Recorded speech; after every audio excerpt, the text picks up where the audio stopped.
uma história primeiro que Jesus contou aos seus discípulos. Em Mateus 7, 24 a 27 diz assim: todo aquele que, pois, escuta as minhas palavras e as pratica, assemelhei ao homem prudente, que edificou a sua casa sobre a rocha. Diz ao teu amigo ao lado: a rocha. A rocha.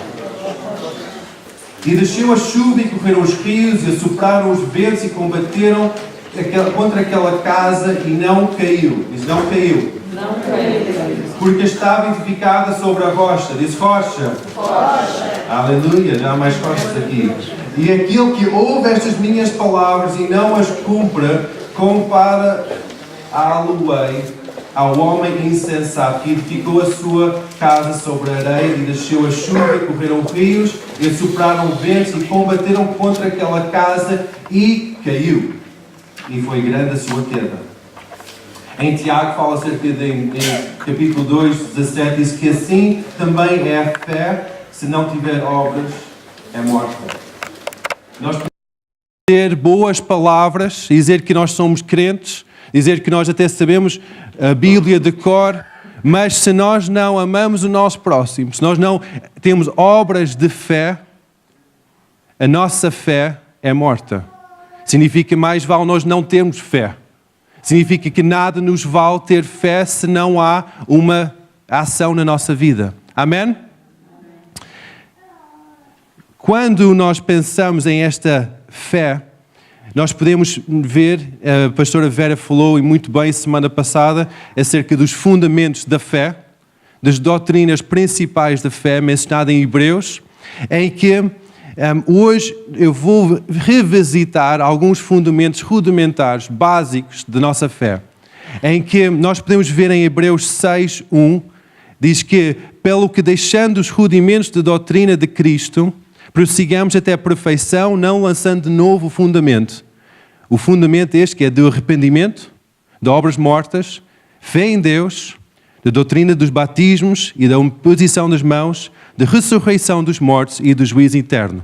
Estes 6 fundamentos, doutrinas básicas, são aquela base, a fundação, a rocha sobre a qual a nossa casa deve ser edificada.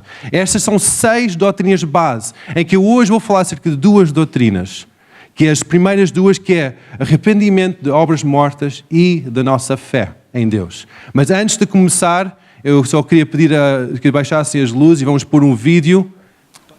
Nós vamos estar a falar hoje acerca de algo que nós vimos aqui. Muitas vezes nós dizemos que nós somos de Jesus, mas ainda carregamos os nossos namorados connosco. Ainda levamos as nossas coisas connosco. Coisas que nós fizemos alianças quando éramos mais jovens, nós ainda carregamos connosco. E este fundamento da nossa doutrina de sermos cristãos, este fundamento básico, rudimentar, é o arrependimento das obras mortas. Em que nós vamos estar a falar acerca de o que é isto de arrependimento das obras mortas. E vou estar a definir alguns termos, algumas coisas que nós falamos aqui na igreja. Vou estar a dar uma definição para que seja mais simples para nós entendermos.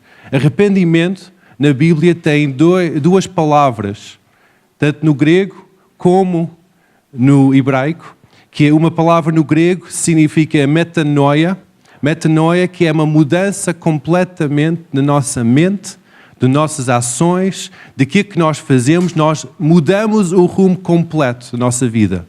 Nós estamos a fazer alguma coisa, mas mudamos essa forma de pensar, essa direção da nossa vida.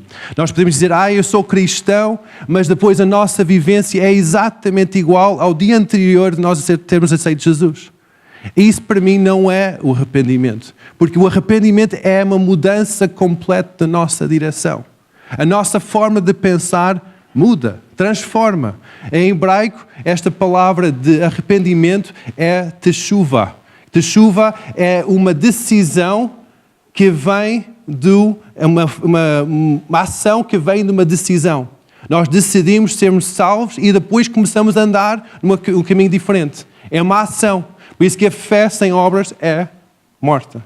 Porque não somente basta nós confessarmos Jesus como nosso Senhor e Salvador, não basta nós termos recebido uma Bíblia fantástica que até lemos diariamente, mas nós temos que pôr a nossa fé em prática. A nossa vida tem que ser mudada. Esse arrependimento tem que ser mudado. Diz aqui em Hebreus que é arrependimento de obras mortas. Obras mortas, o que é que são? O apóstolo Paulo falou das obras mortas em Gálatas. Obras mortas, eu posso dizer que é pecado, mas não somente é pecado. Obras mortas é o nosso pecado, que é a nossa desobediência ao Senhor, mas é também agir sem estar de acordo com a palavra de Deus. Agir no nosso próprio entendimento. Que não significa que é um pecado flagrante, como matar uma pessoa, mas é uma decisão de nós termos o nosso próprio rumo de vida. Obras mortas em Gálatas 5, 19 a 21 diz que porque as obras da carne são manifestas, os quais são prostituição, impureza, lascívia, idolatria, feitiçarias, inimizades, porfias, emulações, iras, pelejas, dissensões, heresias, invejas, homicídios, bebedices, glutonarias e coisas semelhantes a estas, acerca das quais vos declaro, como já antes vos disse, que os que cometem tais coisas não herdarão o reino dos céus. Oramos tanto, Deus, venha o teu reino sobre a minha vida, seja feita a tua vontade aqui na terra como é no céu. Mas quando nós praticamos obras mortas da nossa velha natureza, nossa velho homem, velha mulher, nós não vamos herdar o reino dos céus. Alô? Alguém está aqui hoje de manhã? Ou isto é muito forte, já de manhã? Quando nós praticamos as obras mortas e não há o fruto do arrependimento manifesto na nossa vida com a justiça, nós não herdaremos o reino dos céus. Nós podemos orar, Deus, venha o teu reino sobre a minha vida, seja feita a tua vontade, mas se nós mantemos uma vida de impureza sexual, mantemos uma vida de mentira, o reino de Deus não é manifesto sobre a nossa vida. Nós temos que nos arrepender. Aquele fundamento base da nossa fé, de sermos cristãos, é arrependimento das obras mortas. Temos que decidir, temos que não somente ter esta verdade proclamada para a nossa vida, mas nós temos que decidir tomar ações de mudança. Não basta nós dizermos, ok, eu acredito que estas são obras mortas, eu até concordo que sim, senhora, sim, senhor pastor, são obras mortas, porque está escrito na Bíblia, porque você está a falar sobre a minha vida, são obras mortas, mas nós temos que dizer, ok, são obras mortas e eu identifico essas áreas na minha vida e eu vou começar a mudar. Isso é o arrependimento. Isto não é uma teologia muito profunda. Isto são rudimentos básicos da nossa fé. O escritor de Hebreus diz que são aquele fundamento, aquela base, que ele nem queria falar isso novamente porque era tão básico. O escritor de Hebreus estava a dizer, eu quero dar-vos outra comida, porque esta comida é tão básica. Mas hoje de manhã nós vamos estar a voltar a visitar estes dois fundamentos da nossa fé. Arrependimento. Arrependimento destas obras mortas. Tal como nós vimos neste pequeno filme, algo cómico, algo que nós podemos dizer, é tão giro, é tão engraçado, isto é uma comédia. Mas, irmãos, quantas vezes a nossa vida é tal e qual a isto? Nós chegamos ao pé do Deus Altíssimo, Santo e Poderoso, em que nós fizemos uma aliança com Ele para seguir a sua vida. Nós aceitamos aquela remissão dos nossos pecados, em que Jesus verteu o seu sangue na cruz para criar uma aliança conosco para a vida eterna. E depois nós andamos a carregar os nossos namoradinhos connosco. E não, é só este. Só este. Este sabe-me bem. Este faz-me rir às vezes. Irmãos, nós temos que largar. Largar, largar, largar. Isso é uma coisa básica de ser cristão. Talvez tu estás aqui e já és cristão há 20 anos, ou há 15 anos, ou há 2 dias. Esta doutrina do arrependimento é básico. Nós, a partir do momento em que nós dizemos, sim, Senhor Deus, eu acredito que Tu enviaste o Teu Filho unigênito ao mundo para morrer para os meus pecados. E ao terceiro dia Ele ressuscitou para dar-me nova vida. Eu acredito e eu dou a minha vida para Ti. Eu peço perdão pelos meus pecados. A partir daquele momento, tem que haver uma metanoia no nosso coração. Tem que haver uma mudança na nossa vida. Nós temos que transformar a forma que nós agimos. Aquele fruto do Espírito tem que ser evidente na nossa vida. Nós temos que dizer, Deus, eu vou largar esta forma de pensar. Eu vou largar esta forma de egoísta de ver a minha vida. Vamos ler novamente aqui em Gálatas. Prostituição, impureza, lascívia. Tem tudo a ver com nós, nosso homem interior, as nossas fantasias, quem é que nós somos. Idolatria é ter outros deuses. Outros deuses não é somente ter um boneco em casa que nós prostramos. Não é isso. Outros deuses nós seguimos e obedecemos outra orientação cultural. Que não tem a ver com a cultura do reino de Deus. Isso é idolatria. Idolatria, feitiçarias, toda forma de manipulação, inimizades entre nós, porfias, emulações, iras, pelejas, dissensões, heresias, invejas, homicídios, bebedices, glutonarias e coisas semelhantes. Tudo que nós vemos que são obras do diabo, que é para matar, roubar e destruir. Quando nós concordamos com essas obras e dizemos que não, eu vou continuar nesta forma de vida que vai trazer morte, vai trazer destruição e vai trazer roubo para a minha vida, eu estou a dar legalidade, apesar do facto de nós somos comprados pelo sangue precioso de Jesus. Quando nós dizemos que eu vou continuar com estes namoricos, eu vou continuar com este relacionamento, eu vou continuar com esta forma de pensar que não é lícito, nós estamos a dar legalidade para o inimigo roubar a nossa vida, matar a nossa vida e destruir a nossa vida. Porque quando nós somos redimidos pelo sangue, toda a autoridade, quando Jesus ressuscitou dos mortos, Ele disse, toda a autoridade nos céus e na terra foi-me dado. Por isso, ide e fazei discípulos. Quando Jesus disse isso, Ele estava a referir que toda aquela autoridade que o diabo tinha recebido quando o pecado primordial aconteceu, que o Adão e Eva deu a autoridade para governar a terra ao diabo. O que aconteceu é que Jesus tomou isso de volta na cruz de Calvário. E quando Ele disse isso, eu recebi de volta toda a autoridade nos céus e na terra. Quando nós somos redimidos pelo sangue precioso de Jesus, Ele nos dá autoridade para governar. Mas, queridos irmãos, quando nós temos estas obras da carne na nossa vida, nós estamos a dizer, apesar de nós estarmos neste sítio maravilhoso da graça de Deus, sítio maravilhoso do amor e aliança com Deus, eu vou querer estar a carregar estas coisas comigo. E quando nós carregamos isso, nós damos legalidade ao diabo. Nós perguntamos muitas vezes, ei pastor, porquê que eu estou a sofrer tanto? Porquê que a minha vida está a ser roubada? Porquê que há isto? Porquê que há aquilo?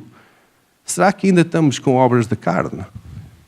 Será que ainda estamos a dar direito legal para o inimigo roubar a nossa vida?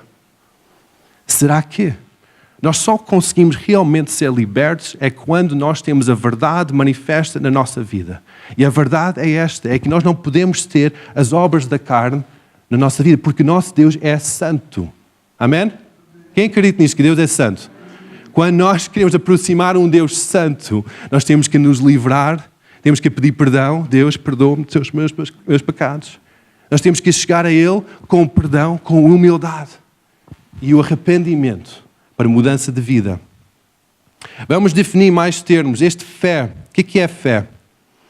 Fé nós podemos ver em Hebreus vários exemplos, várias definições, mas eu vou trazer algumas coisas no meio desta conversa, que a fé só vem pela palavra de Deus. Nós podemos dizer que eu tenho fé em Deus, mas eu estou a receber influências da Maria, da revista Visão, do Diário da República. Fé só vem pela palavra de Deus. Amém? Fé só vem em Romanos 10, 17, diz que de sorte que a fé vem pelo ouvir e ouvir a palavra de Deus. Fé não vem por ouvir o irmão A, B ou C. Não vem por ouvir telejornal. Fé vem pela ouvir e ouvir o quê? A palavra de Deus. Fé é uma substância pelo qual algo é construído. E esse algo é a esperança. Diz em Hebreus 11:1 que, ora, a fé é o firme fundamento pela palavra de Deus, que foram é o firme fundamento das coisas que se esperam e a prova das coisas que não se veem. Fé é aquele firme fundamento em que a esperança é construída sobre isso. Em que se nós vacilamos e dizemos, eu vou ter a esperança no meu emprego. Eu vou ter a esperança na minha mulher. Vou ter a esperança na A, B, C ou D. Isso não é fé. Fé é quando nós esperamos na palavra de Deus. Quando nós acreditamos na palavra de Deus. Edificamos a nossa vida sobre a palavra de Deus. Eu sei que isto pode parecer muito simples, mas quando estas simples verdades não são pregadas, facilmente nós desviamos pelos ventos deste mundo. E eu quero novamente só lembrar-vos destes dois fundamentos da nossa fé. Fé também relaciona com o invisível. Um pouco em frente, em Hebreus 11:3, diz, pela fé entendemos que os mundos, pela palavra de Deus, foram criados. De maneira que aquilo que se vê não foi feito do que é aparente. Fé não relaciona com as circunstâncias. Fé relaciona com o invisível. Fé vê o que não existe e começa a declarar vida. Quando nós vimos a nossa situação de doença no nosso corpo, fé em Deus é declarar saúde sobre aquela área que está debilitada. Amém? Quando nós vemos escassez na nossa conta bancária, fé em Deus é declarar provisão e prosperidade sobre as nossas finanças. É acreditar em algo invisível, algo que não tem não é lógico, não é conforme o nosso raciocínio deste mundo. Fé é algo divino. Por isso que é um fundamento da nossa doutrina, da nossa vida cristã. Fé também, primeiramente, relaciona com caráter e aliança. Nós podemos dizer que a fé vem pelo ouvir e ouvir a palavra de Deus, então vou começar a somente declarar a palavra de Deus sobre cada circunstância. Mas fé, primeiramente, tem a ver com caráter. Em primeiro lugar, tem a ver com o nosso caráter. Por isso que em Tiago diz que a fé sem obras é morta. Quando nós focamos em fé de somente declarar a palavra de Deus, mas a nossa vida não respalda aquilo que nós estamos a dizer, a nossa fé é morta. Por isso que, em primeiro lugar, nós temos que viver a nossa fé. Temos que fazer o que nós estamos a dizer. Temos que amar o nosso próximo. Se nossa fé diz, não entras em calúnias, em murmurações, por que nós vamos estar a entrar nessa forma de falar? Se nossa fé diz que nós temos que abençoar as pessoas, mesmo os nossos inimigos, nós temos que amar e abençoar, por que nós criticamos e amaldiçoamos mesmo os nossos irmãos? A nossa fé tem que ser baseada no caráter de Cristo. E aquele caráter nasce cá dentro. Nasce cá dentro. Não é dependente das circunstâncias. Não é dependente se está tudo bem em casa, se não discutir com a minha mulher em casa, agora vou ter uma fé pura. Não, a fé é caráter de Deus em nós. É que nós temos que dizer, não, apesar das circunstâncias, que é o inferno que está à minha volta, eu tenho fé em Deus, amém? Eu tenho fé na palavra de Deus e vou começar a declarar essa palavra de Deus sobre cada circunstância mais caótica que é. Amém? Fé. Fé, em segundo lugar, tem a ver com doutrina ou confissão da palavra de Deus. Diz em Romanos 10:10 que, visto que com o coração que se crê para a justiça e com a boca faz a confissão para a salvação. Com o coração crê e depois com a boca confessa. Então, primeiramente, fé tem a ver com o nosso coração. o nosso caráter. Em segundo lugar, com a nossa confissão. Nós podemos dizer que sim, Senhor, todos os dias eu leio a palavra e oro, mas depois eu tenho um esgoto a sair da minha boca. Depois eu tenho calúnias a sair da minha boca. Murmurações a sair da minha boca. Depois eu falo mal para todas as pessoas à minha volta. A tua fé é morta, querido. A tua fé não presta. Porque tu não estás a ter fé em Deus. Estás a ter fé nas tuas próprias fantasias. Que até parecem religiosas. Mas tu podes ler a palavra todos os dias. Mas se a tua língua não é de acordo com a palavra de Deus, não é de acordo com a bênção de Deus, mas é verdade, eu só estou a falar a verdade. Eu vejo isso e eu tenho que falar. Não posso ser falso, eu tenho que falar a verdade. Nossa boca tem que ser de bênção. Tiago diz na palavra que bênção e maldição, aquelas duas fontes, não pode ser da mesma, aquela água salgada e água doce, não pode ser da mesma fonte. Nós não podemos ter a bênção e maldição a sair da mesma língua, tem que ser só bênção. Somente a palavra de Deus sair da nossa boca. Por isso que este atos de arrependimento das obras mortas e a fé em Deus transforma tudo que nós somos. Muitas vezes nós buscamos aquela cura, buscamos aquela imposição de mãos, buscamos aquela libertação de nossas vidas, mas nós temos que focar em arrependimento das obras mortas. Temos que focar na fé em Deus, aquela fé que é inabalável com as circunstâncias que ocorrem. Amém ou não? Amém? Aleluia! Ainda estão aqui. A fé vai ser provada. E é coisa boa quando é provada. No livro de Pedro, 1 de Pedro 1, 6 e 7, diz que em que vós grandemente vos alegrais, ainda que importa ser necessário que estejais por um pouco contristados, por várias tentações, para que a prova da vossa fé, muito mais preciosa do que o ouro, que parece que é provado pelo fogo, se acha em louvor e honra e glória na revelação de Jesus Cristo. A prova da nossa fé, as tentações que vêm à nossa vida, nós devemos dar glória ao Senhor, porque vai purificar a nossa vida como ouro perante Deus. Muitas vezes nós queixamos Deus, porque é que eu estou a ser provado?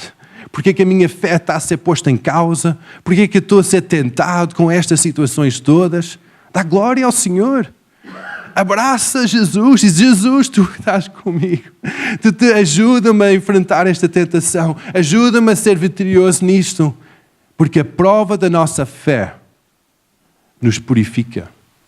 A prova da nossa fé traz crescimento. A prova da nossa fé torna-nos aquele louvor, aquele suave incenso de louvor, aquele sacrifício de louvor perante o trono de Deus. Amém? Por isso que quando a tua fé é provada, muitas vezes não estás a fazer nada de mal. Tu estás no bom caminho, mas a batalha está lá para roubar essa fé. Por isso que mantém-te firme, sobre a rocha. A tua casa é edificada sobre a rocha que é a fé. Nós temos, quando a fé vem, quando aquela prova vem contra a nossa fé, nós temos duas escolhas, por norma, na nossa vida. E essas escolhas é aliar a nossa vida com os nossos sentimentos e em torno contra a palavra de Deus, ou nós temos a outra escolha de aliar-nos com a palavra de Deus contra os nossos sentimentos. A prova normalmente é contra a nossa alma, que são os nossos sentimentos e a nossa mente. E quando vem essa prova contra a nossa vida, nós temos essas duas escolhas. Ou vamos nos aliar com a palavra de Deus, a verdade viva sobre a nossa vida, ou vamos aliar com a nossa mente e os nossos sentimentos. A nossa mente que é formatada com este mundo, que nós temos que nos sobreviver, e os nossos sentimentos é que nós temos que nos proteger de tudo que vem à nossa vida. Quando vem aquela prova à nossa fé, nós temos duas escolhas. Ou vamos aliar-nos com a palavra de Deus e todo o resto está em segundo plano, ou nos vamos aliar com os nossos sentimentos e com a nossa alma. E isso é diretamente contra a palavra de Deus. Amém? A fé é a única base que temos para viver uma vida de santidade e justiça. Quando temos fé em Deus, a sua graça liberta sobre as nossas vidas, que permita que haja justificação e santificação da nossa vida. Estes dois fundamentos da nossa vida cristã, o arrependimento das obras mortas e a fé em Deus, nunca deve ser esquecido. Estes dois fundamentos nunca devem ser esquecidos quando nós começamos a caminhar com o Senhor. Esse é o fundamento sobre o qual construímos a nossa casa. Sobre os fundamentos de arrependimento das obras mortas. Largar e fé em Deus. Um exemplo que Jesus deu deste arrependimento e obras mortas se encontra em Lucas 15, 17 a 20, em que foi um jovem que queria a sua herança antecipadamente, antes do pai falecer, e disse: Pai, eu quero a herança para eu poder ir gozar a vida, para eu poder ir e ter a minha liberdade, a minha forma de viver. Então o pai disse: ok, eu não concordo muito com isso, mas está aqui, passa o cheque, está aqui, toma, vai a tua vida. Depois de algum tempo, o rapaz estoura o dinheiro todo, chega a fome na terra, à escassez, e ele precisa de se virar, precisa de trabalhar. E o único trabalho que estava disponível era limpar uma pocilga com porcos cheios de fome também. E o que acontece é que ele chega no meio daquele lamaçal, em que ele estava com fome, começa a comer a comida dos porcos. E começa a dizer: Deus, o que é que eu estou aqui a fazer? Na casa do meu pai há fartura, há abundância, há festa todo dia. Sim, é verdade, nós temos que trabalhar, mas há abundância. Basta eu ser um escravo na casa do meu pai que estou melhor do que estou aqui. Então a verdade foi exposta.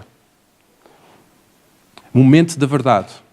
E ele começa a ter aquela luz acesa no seu coração. Ele diz: eu estou fora da vontade de Deus. Estou fora da casa do meu pai. E ele começa a pôr-se a caminho para a casa do pai. E aquele momento de verdade trouxe um momento de decisão que trouxe ao arrependimento. Mudança de caminho. Mudança de caminho não é somente o remorso, tristeza do nosso coração, mas é uma mudança completamente daquilo que nós estamos a fazer. Quando aquele rapaz depois chega junto ao pai, ele confessa o seu pecado. Ele diz: eu pequei contra ti e contra Deus. Recebe-me de volta como um servo. E ele confessou o seu pecado em humildade. A primeira forma de nós conhecermos o que é isto de arrependimento é que nós temos que ter a luz da palavra de Deus a brilhar na nossa vida. E nós, à luz da palavra, nós vemos que há algo em nós que não está certo. Nós estamos com obras da carne. Estamos com o pecado na nossa vida. E nós dizemos: eu confesso. Sim, Senhor, eu vejo isso na minha vida. Deus, está isso a acontecer na minha vida e eu confesso isso perante Ti. Confissão é o primeiro passo de transformação. Quando há confissão, Deus derrama sobre nós o arrependimento. E há a graça divina, maravilhosa graça de Deus, para nós mudarmos o caminho. Em Tiago 5,16, há um versículo que nós não gostamos muito, mas vamos ler. Tiago 5,16 diz que: confessai as vossas culpas uns aos outros e orai uns pelos outros, para que sareis. A oração feita por um justo pode muito com os seus efeitos. Um justo é algo que não tem culpa, está justificado, não tem culpa na sua vida. Mas está aqui o apóstolo Tiago a dizer: confessai os vossos pecados uns aos outros. A coisa mais difícil aconteceu uma vez em que eu comecei a ter um pensamento de julgar contra um pastor.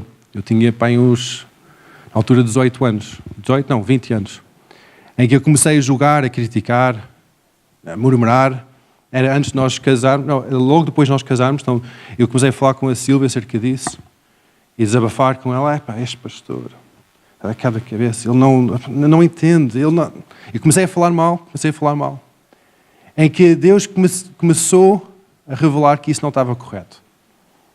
A forma mais fácil para mim foi fechar a porta do meu quarto, ajoelhar. Deus, perdoa-me. Eu murmurei, eu amaldiçoei o teu servo. E Deus disse para mim, filho, não é assim tão fácil. Vai àquele irmão e pede perdão. Confessa a tua falha e pede perdão. Aquele outro pastor, ele estava fora, ele não se percebia de nada. Ele disse, mas eu não fiz nada. Para ele estava tudo bem. Mas a forma de eu estar liberto disso era ir para o sítio que eu amaldiçoei e dizer, pastor, eu falei isto a ti. Eu não concordei com isto e eu comecei a falar acerca da tua vida nesta forma. Perdoa-me.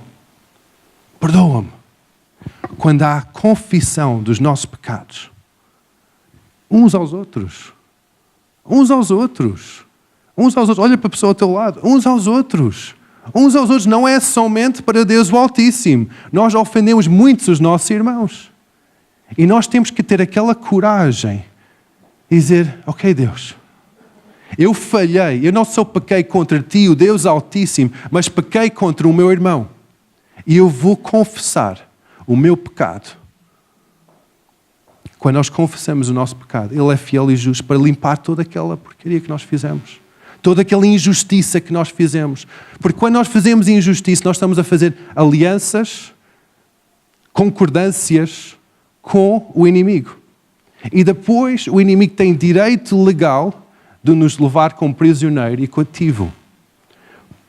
Porque nós estamos a concordar com uma estratégia do seu reino. Maldicência e crítica e murmuração não é evidência do reino de Deus. É evidência do reino das trevas. E quando nós entramos nesse jogo, nós estamos a usar as estratégias e as armas que não são as armas do nosso Deus Altíssimo, que é santo. São as armas do nosso inimigo, que é anarquista, que não habita pelas leis, ele infringe as leis todas. E quando nós começamos a falar mal, começamos a tratar mal, começamos a dar asa a estas obras da carne, nós estamos a dizer, ok, apesar de eu estar justificado pela graça de Deus, eu concordo que esta é uma boa estratégia, vou começar a agir nisso. Quando concordamos com isso, o inimigo diz, eu já tenho autoridade para roubar a tua vida, para matar a tua vida e para destruir a tua vida. Agora, apesar de tu seres um cristão, estás na igreja, eu vou começar a destruir-te. Vou começar a tirar tudo que é teu. Vou começar a matar a tua vida. Vou começar a roubar a tua vida. Irmãos, nós temos que largar as obras da carne. Que este arrependimento seja o nosso dia a dia. Que nós não deixamos que esta obra da carne, nem a falta de perdão, nem nada ganhe raiz na nossa vida. Quando isto começa a vir, porque isto vai vir como um bombardeio contra a nossa vida. Eu sei que quando nós saímos daqui, vai começar aquele bombardeamento do inferno sobre a nossa vida. Em que vai dizer, começa a vir contra a tua vida aqueles pensamentos das obras da carne. Em que nós temos de dizer, não. Aqui não vais criar ninho na minha cabeça. Hoje eu não vou entrar nisso, porque eu já fui santificado. Eu já confessei o meu pecado. Eu sou justificado pela graça e pelo maravilhoso preço que Jesus pagou pelos meus pecados. Amém? Por isso que quando nós saímos fora daqui e começa a vir aquele bombardeio do inferno sobre a nossa vida, fica firme. A tua fé está a ser provada. Fica firme, alegra-te no Senhor e resiste ao diabo. Resiste àquela tentação. Amém ou não amém? Aleluia. 1 João 1,9, se confessamos os nossos pecados, Ele, Jesus, é fiel e justo para nos perdoar e para nos purificar de toda a nossa injustiça. Se confessamos o nosso pecado. O pecado quer sempre ser escondido. O pecado é obra de escuridão e quer sempre ser escondido. Não quer ir para a luz. Mas nós temos que trazer à luz. Temos que trazer à luz aquilo que nós fazemos que está a infringir a lei do Senhor. Está a infringir contra o reino de Deus. Amém? Nós temos que confessar o nosso pecado a Deus E se nós ofendemos o nosso irmão, se nós estamos a pecar contra o nosso irmão, chega ao teu irmão e peça perdão. Pede perdão dos teus pecados. Nós podemos dizer, epá, mas isso eu não tenho coragem para isso. Faz-te homenzinho, faz-te mulherzinha, cresce. Tenha coragem, enfrenta a pessoa. Fala. Mas já não vejo essa pessoa há tanto tempo. Essa pessoa fez-me tanto mal. Ele nem acredita em Deus. Ser homenzinho. Veste lá os sapatos de um crescido. Cresce. Cresce. Enfrenta a situação. Perdoa-me. Eu disse isto e aquilo. E fala as coisas pelo nome. Confissão não é pôr um bonito embrulho numa bomba relógio. Isso não é confissão. Confissão é expor exatamente o que aconteceu. Se nós amaldiçoamos com palavras feias ao nosso irmão, nós temos que dizer, olha, irmão, eu disse isto, disse aquilo e disse aquilo outro. Com todas as palavras, com todas as vírgulas, pontos e tilos. Nós não devemos pôr em embrulho. Sabes, eu não concordava muito contigo. E eu disse uma crítica, mas era mais construtiva. Era mais era um desabafo, sabes?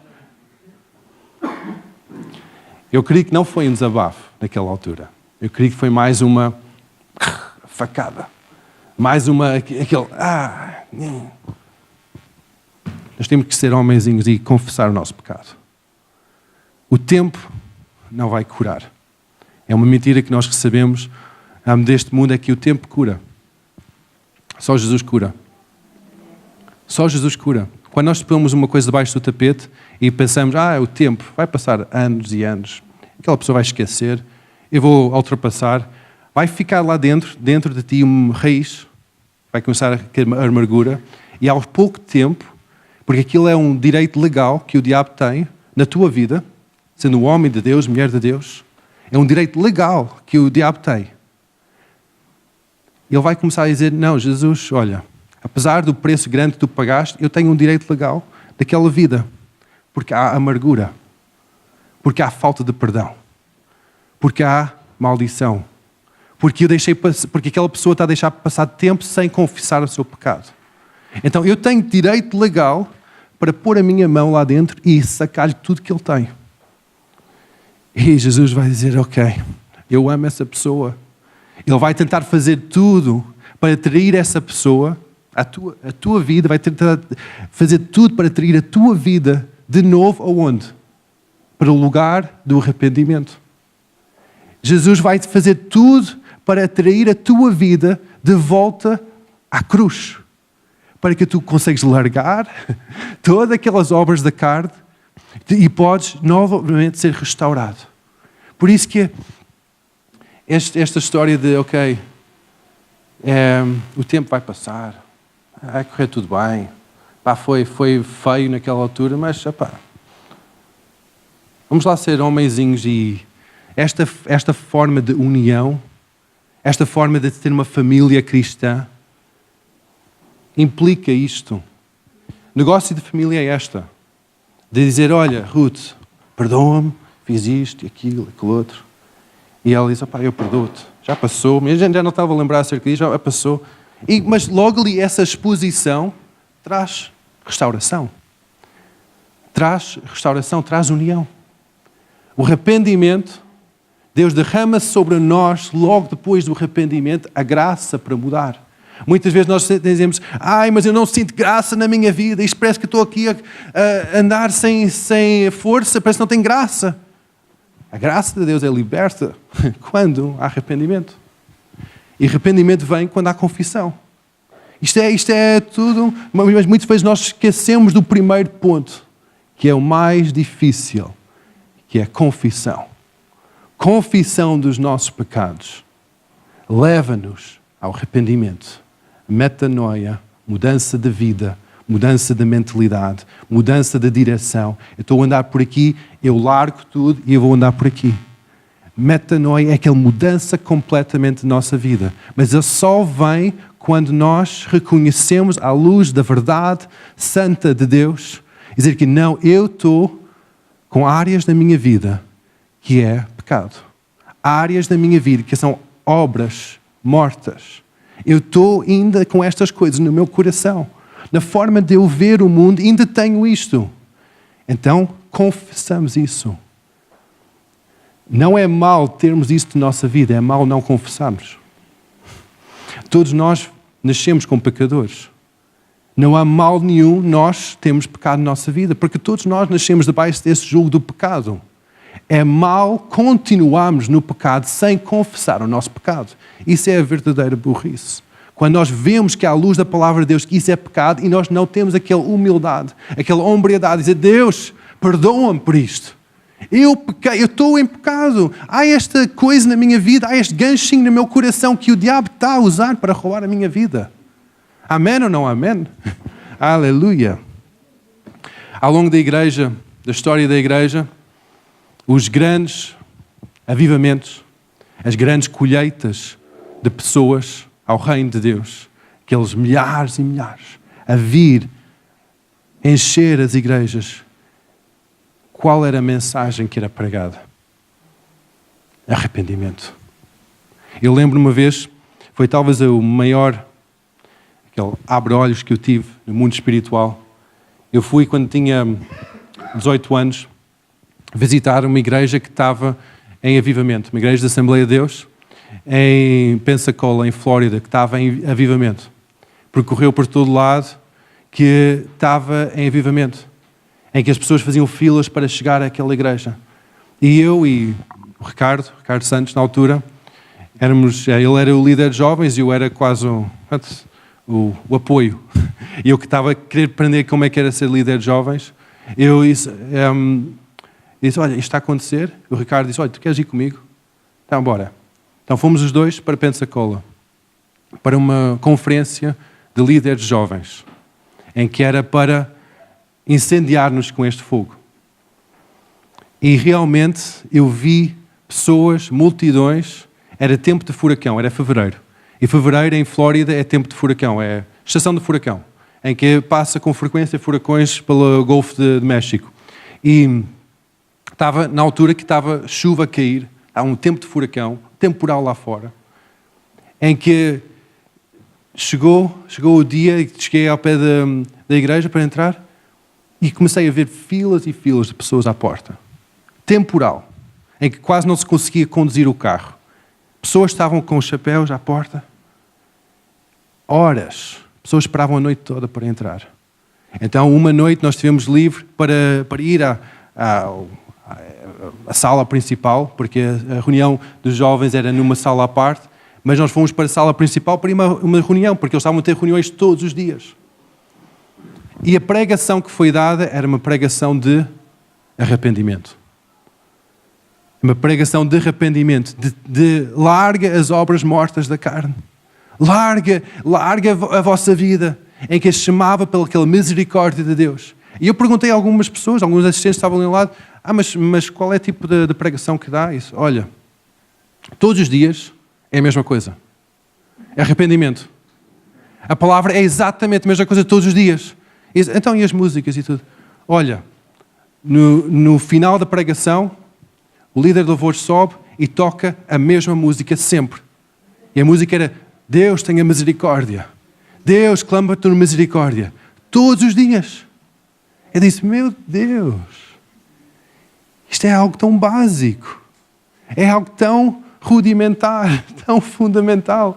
Mas é isso. É isso. A graça de Deus é manifesta quando há arrependimento. Mesmo que se tu estás aqui hoje e dizes, ai pastor, tu conheces-me desde pequeno. Eu estou cá na igreja há 30 anos, 20 anos. Ok, a tua vida anda em arrependimento? Ou ainda tens obras mortas? É deixar aquele fedor do inferno assim do teu coração. Estás a viver em arrependimento das tuas obras mortas? Tu estás a praticar a tua fé? A tua boca fala a tua fé, o teu caráter é a tua fé? A tua fé é em Deus ou é neste mundo? Ou no teu braço? Eu passei muito tempo com fé no meu braço, em que eu consegui fazer muita coisa, consegui ter muito sucesso, mas nossa fé tem que estar no Senhor. Ele é o nosso sustento. Nossa fé não pode estar no nosso braço. Tem que estar no Deus invisível. O Deus que governa tudo. O Deus que vê o impossível possível. Vê a cura para uma doença terminal. Deus que vê a provisão financeira quando há dívidas. Nossa fé tem que ser aquela fé inabalável. Nós temos que viver nesta transformação total da nossa vida. Largar as obras mortas da carne e ter fé no Senhor. Hoje em dia é moda haver igrejas que dizem: venha à igreja porque é uma boa onda. Venha à igreja porque vais ser liberto, vais ser transformado. Vais sentir um calafrio no teu coração. Até há pessoas porreiras para dar-te um bom abraço. Venha à igreja. Nós temos que trazer a verdade às pessoas, que eles precisam de um Salvador, que aquele base da nossa vida é o arrependimento dos nossos pecados e a nossa fé no Senhor. Amém? Amém? A igreja é isso. A igreja é isso para estender a mão à pessoa que está afastada e trazer para o lugar de arrependimento, para trazer ao lugar da salvação. Nós estamos cá para isso. Não é para ter uma boa banda, não é para ter um bom ambiente, mas é para trazer pessoas à salvação. Amém? Vamos ficar em pé.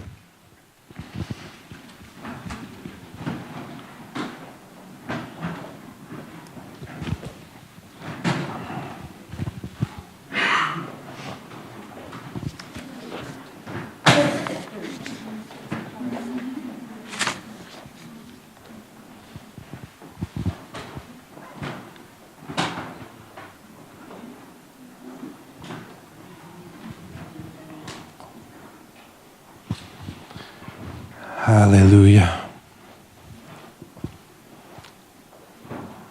Vamos fechar os nossos olhos. Vamos inclinar a nossa cabeça. Eu sei que hoje eu falei acerca de muitas coisas que podem ter tocado o vosso coração, podem ter tornado um pouco inconfortável.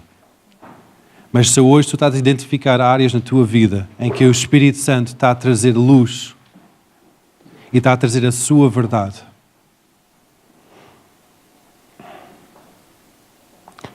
o que Deus está a dizer é que a misericórdia prevalece sempre sobre o juízo. Mas, irmão, irmã, confessa o teu pecado perante o Senhor. Chega a Ele com sinceridade. Não com uma capa religiosa, nem com a tua Bíblia, mas com o teu coração. Chega ao pé do Senhor hoje e diz: Deus, eu tenho feito isto, tenho feito aquilo, tenho feito aquilo outro. Eu tenho amaldiçoado, tenho mentido, tenho sido impuro nos meus pensamentos. Eu tenho me dado à prostituição, à impureza, à lascívia, à feitiçaria, à idolatria. Eu tenho me dado a estas obras da carne, tenho tido alguma evidência na minha vida. Mas Deus, perdoa-me, por favor. Diz isto nas tuas próprias palavras. Não tens de ter medo de Deus. Ele ama-te. Ele ama-te. E Ele sabe que quando nós confessamos o nosso pecado, nossa culpa é removida e evidências do reino de Deus torna evidente na nossa vida. E onde o reino de Deus está, ali há liberdade, ali há alegria, há paz, há amor. Tantas coisas que nós ansiamos ter para ter uma nova vida. Vem quando há esta sinceridade do nosso coração e dizer: Deus, perdoa-me. Perdoa-me porque eu estou longe de Ti, Senhor. Eu ando aqui há muito tempo na igreja, mas realmente eu estou longe de Ti. Eu estou a dar asa a obras da carne, Deus. E eu sei que o Teu reino não é manifesto na minha vida porque há estas obras da carne. Por isso, perdoa-me, Senhor. Irmão, faz esse negócio com o Senhor. Faz esse trabalho com Deus hoje de manhã.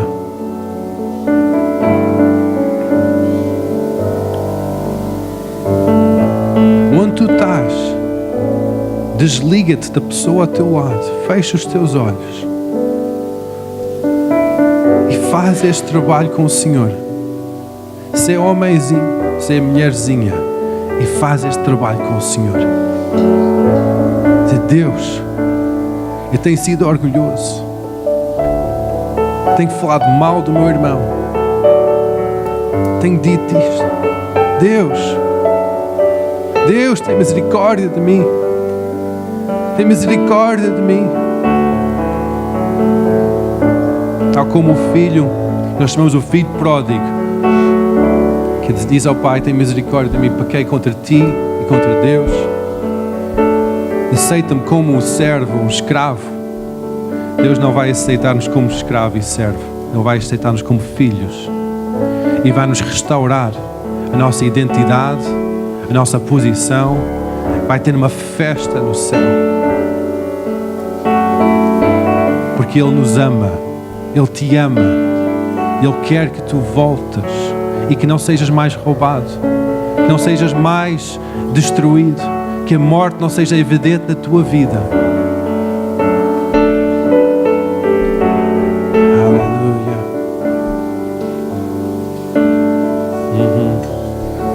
Aleluia.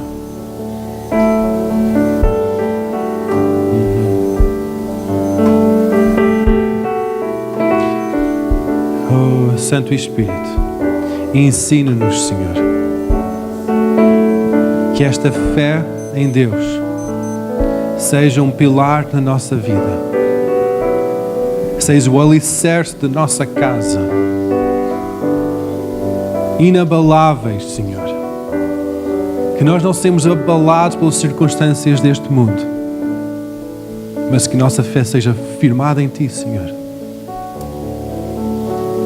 Ensina-nos, Senhor. Aleluia.